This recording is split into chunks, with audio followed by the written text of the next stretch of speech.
We spend hundreds of thousands of dollars for a home, and then we constantly leave it to go have fun. All right, whether you're in an apartment, a rental, a house of your own, mortgage, debt-free, whatever the case, let's enjoy our homes. Let's enjoy our living spaces. Our space should not just be a drop zone, a place to leave constantly. What about work is a place to be, or activities are a place to be, and home is a place to come back to enjoy and to love? In my humble opinion, my home is good enough. I enjoy it, and I want to encourage you to do the same. Going out all the time is expensive, okay? The cost of everything is rising. Whether it's going out to dinner, the gas to go to any of these places, you know, a fun thing like Topgolf or a trampoline park. Maybe it's even the apple orchard. Don't get me wrong, I love something like that, but everything is costly when you go out and about.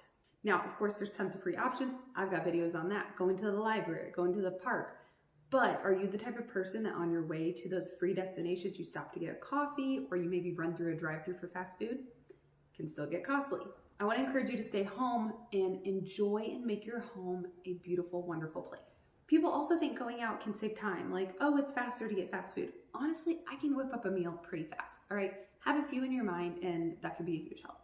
Also, sometimes the fun or the hype of the fun activity doesn't quite live up to the fun. I know for me, I can say this on restaurants. So we have significantly cut back on how much we eat out because our bill is constantly hitting this certain number, whether we get Mexican or like Texas Roadhouse. Our bill's like the same. Everything is so expensive. I'd rather go to Texas Roadhouse than Mexican at that price.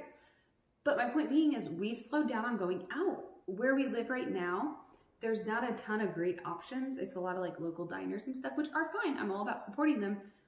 But I'll just get like a burger or a salad that honestly, I kind of would rather make it home and customize it exactly how I want it, you know, versus getting a salad there and having to add or remove toppings. I have toppings in my fridge and I just enjoy preparing my own food custom to me. So that would be one example of where going out just doesn't seem worth it anymore. I want to remind you that your home is enough.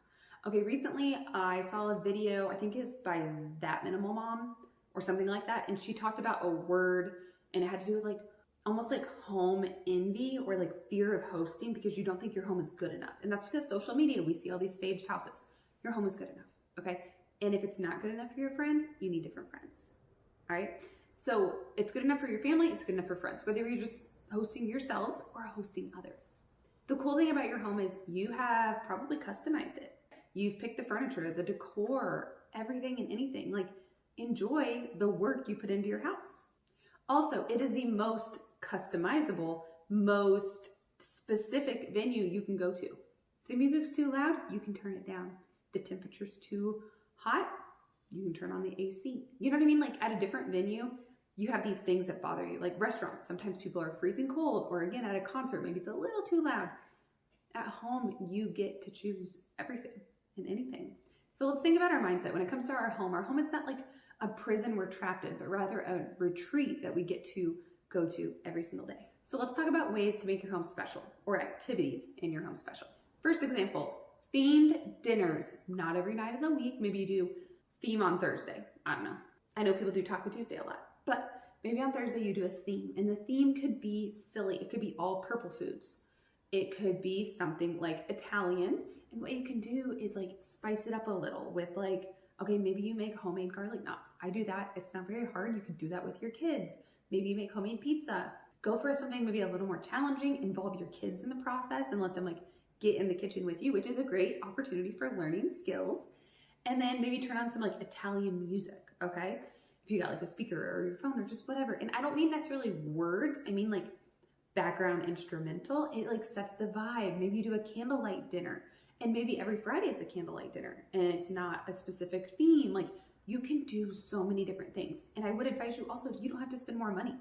Okay, I'm not going out and buying little sombreros for Taco Tuesday. Not necessary. Okay, you can do it with what you already have. Second example would be game nights. We're hosting a game night tomorrow. A couple is coming over. We're not hiring a babysitter. We're keeping our kids at home with us. And this couple does not have children. That's fine, okay?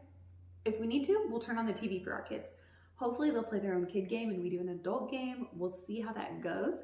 But we are having a game night, and obviously we're gonna prepare food. They're gonna bring some food as well. We're gonna bring games. We're gonna have games and they're gonna bring games. Overall, it's like a free kind of date night, get together. Now, obviously, again, groceries cost money. Next would be outdoor fun. So this is, your backyard barbecue, your bonfire with s'mores. And I also want to say on these could be hosting, or they could just be your immediate nuclear family. And that's okay too. You need to enjoy your home one way or the other. It doesn't matter who you enjoy it with.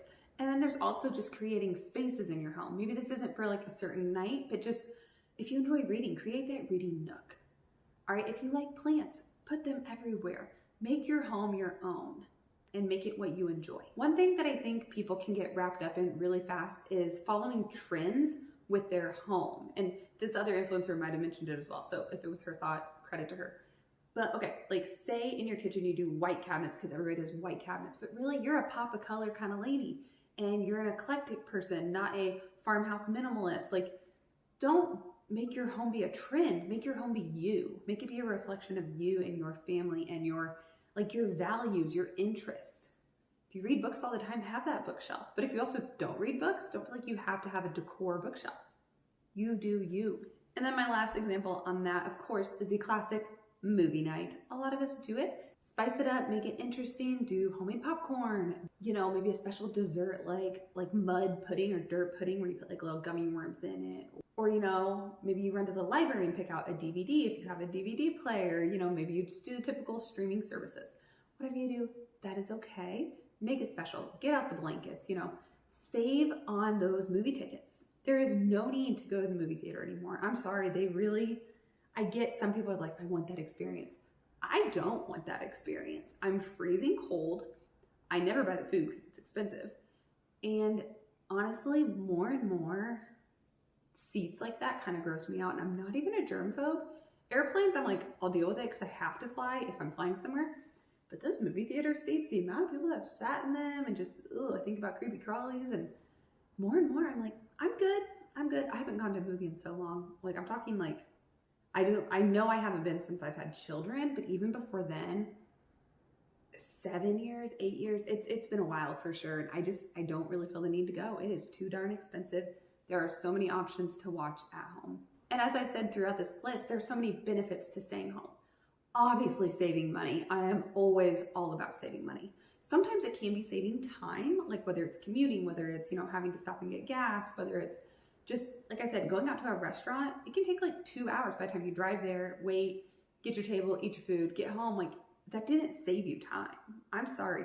Even moms that leaving the park will be like, let's go grab McDonald's through the drive-thru. I still feel like I can get home and make a peanut butter and jelly faster. Just my opinion. Another benefit would be like deeper connections and conversation. I think when you're out in public, it's easier to get distracted. Like just Topgolf, if you've heard of it.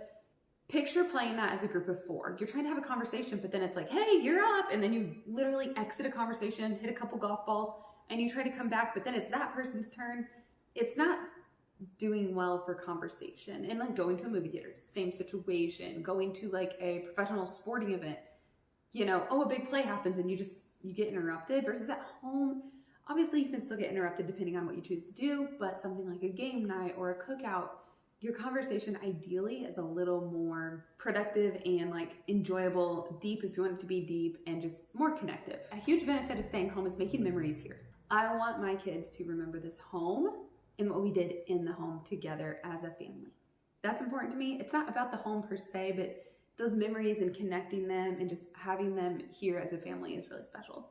And being home, like, I think it's a beautiful thing. I like rest. I like relaxation. I like calm and peace. And I'm trying to keep that in our lives as much as we can. I'm trying not to do the hustle and the bustle and the just activities. I'm trying to enjoy the slow because I'm already seeing how fast the little kids grow up. Mine are they're taking off, and I want to savor the ages that they're at because I already think back and I'm like, oh my gosh, they've grown up so much. Do I even remember them when they were 1 or when they first started walking?